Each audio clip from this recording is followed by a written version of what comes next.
भारतीय सेना के पास इजराइल की बनी टेबोर बुलपप असॉल्ट राइफल है, जो सेमी और फुली ऑटोमेटिक मोड के साथ आती है। अचूक निशाना लगाना इसकी सबसे बड़ी ताकत है।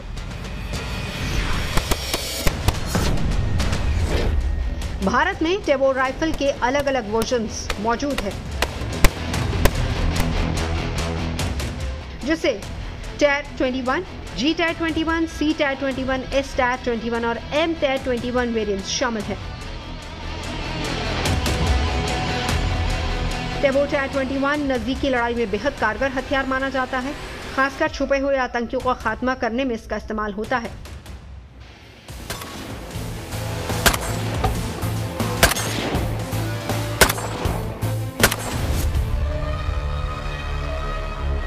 भारत की फौज अपने सोल्जर्स के हाथ में आस्ते आस्ते टावोर TAR-21 नाम का एक असॉल्ट राइफल दे रही है।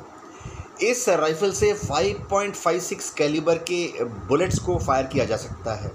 खास बात है कि यह 550 मीटर की दूरी तक अभेद्य अचूक निशाना ले सकती है। ये एक बहुत ही हल्का वेपन है जिसका वजन मात्र 3.5 किलो होता है और एक सोल्जर इसको अपने बगल में दबाकर क्लोज क्वार्टर बैटल के दौरान भी इस्तेमाल कर सकता है। इसकी सबसे बड़ी खासियत यह है कि अगर ज़रूरत पड़े तो इस पर एक लेज़र पॉइंटर भी लगाया जा सकता है, जिसकी मदद से 550 मीटर या उससे ज़्यादा दूरी तक छुपे हुए दुश्मन पर स्नाइपर राइफल के हिसाब से अभेद्य अचूक निशाना लगाया जा सकता है।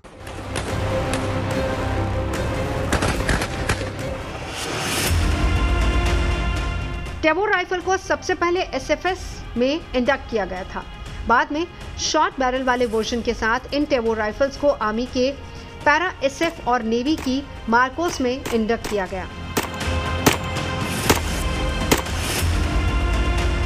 आतंकियों के खिलाफ नजदीक की लड़ाई में टेबोर के ज्यादा कारगर होने की वजह यह है कि ये इंसास राइफल के मुकाबले बेहद हल्का और छोटा है, जिससे ये ज्यादा स्टेबल और भरोसेमंद मानी जाती है। TAR-21 में 457 mm बैरल दिया गया है। G-TAR-21 में T-40 under barrel grenade launcher attach है। C-TAR-21 शॉर्ट बैरल वाला एक कॉम्पैक्ट वर्जन है, जिसे कार्बन वेरिएंट भी कहते हैं। S-TAR-21 में डिटैचेबल बाइपॉइड और मैच ग्रेड बैरल का फीचर मिलता है।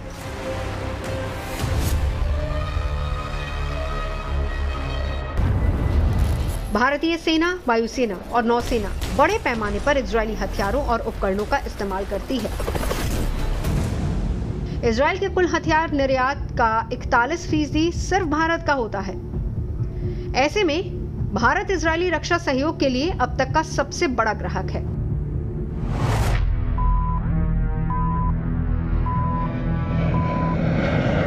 भारतीय सेना इजरायल का फाल्कन एवोकस यानी कि एरोबोर्न वार्निंग एंड कंट्रोल सिस्टम भी इस्तेमाल कर रही है।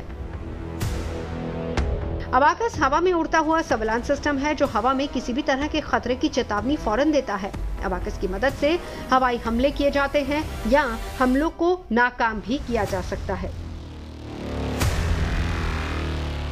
अबाकस का इस्तेमाल उन जगहों पर किया जाता है जहां ग्राउंड सर्विलांस संभव नहीं होता।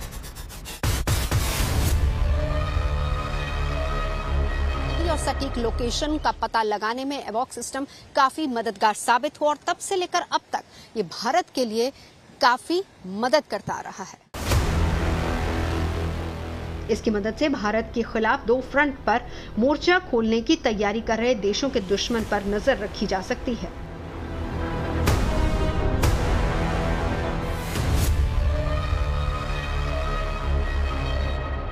अवॉक्स का मतलब है airborne warning and control system. ये ट्रांसपोर्ट विमान जैसा होता है और इसकी पीठ के ऊपर एक घूमता हुआ सर्विलेंस रेडार लगा होता है।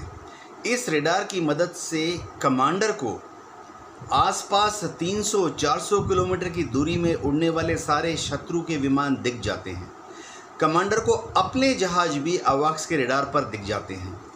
इसकी मदद से कमांडर इच्छा अनुसार अपने जहाज़ों को दुश्मन के जहाज़ों की तरफ इंटरसेप्ट करने के लिए भेज सकता है और ज़्यादा सक्सेसफुल अटैक एंगल क्या होगा इसके बारे में भी एडवाइस कर सकता है।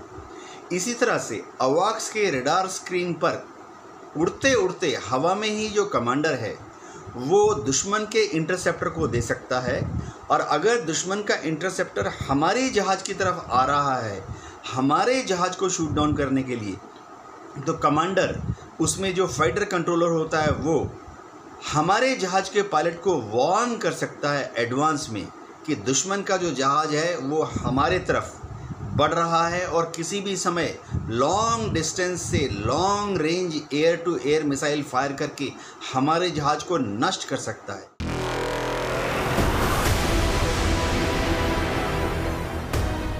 हमारे दोनों पड़ोसी देशों की ज्यादातर सरहदें पहाड़ों पर हैं, लिहाजा सेना को ज्यादा अलर्ट रहना पड़ता है। ऐसे में भारत के दमदार दोस्त इजरायल ने भारत को अपने modern anti tank guided missile spike भी दी है, जिसका लेटेस्ट वर्जन है स्पाइक NLOS यानी कि non line of site. Spike NLOS भी एक एंटी टैंक गाइडेड मिसाइल है जो पहाड़ों में छिपे दुश्मन के ठिकानों को तबाह करने में सक्षम मानी जाती है।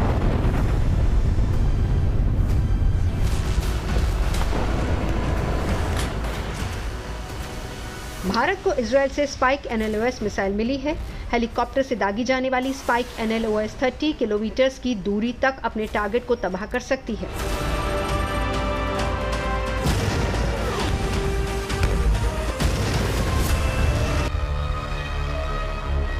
ये USA की मिसाइल है और ये ऐसी मिसाइल है कि जिसको 50 किलोमीटर तक दुश्मन के टैंक को डिटेक्ट करके उसको डिस्ट्रॉय किया जाता है। दो मोड में आती है। एक मोड तो ये है कि फायर एंड फॉरगेट जिसको बोला जाता है, और दूसरा है man in the loop. Man in the loop के अगर आपने फायर कर दी मिसाइल तो उसके बाद आप अगर इसको कंट्रोल करना चाहते हैं तो वो भी कंट्रोल किया जा सकता है। जो 6th जनरेशन अभी उन्होंने नई बना लिया है ये मिसाइल, इसका रेंज तकरीबन 50 किलोमीटर है। जो 4th जनरेशन थी उसका 25 किलोमीटर था। तो ये एक बहुत ही बढ़िया विकल्प है, ख़ास करके पहाड़ों में जहाँ पर दुश्मन जो है छुपे होते हैं, दुश्मन के टैंक जो है पहाड़ी के पीछे हो सकते हैं, तो वहाँ non line of site anti tank missile जो है वो बहुत बढ़िया काम करते हैं।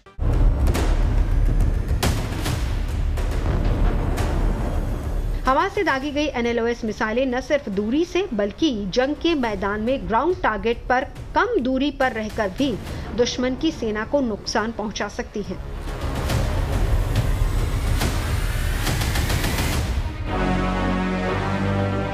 दरअसल जून 2020 में गलवान में भारत और चीन की सेना के बीच हुए हिंसक झड़प के बाद चीन ने LAC के करीब बड़ी तादाद में टैंक और दूसरे लड़ाकू वाहन तैनात करना शुरू कर दिया था, जिसके बाद भारतीय वायुसेना ने एंटी टैंक गाइडेड मिसाइलों का ऑर्डर दिया।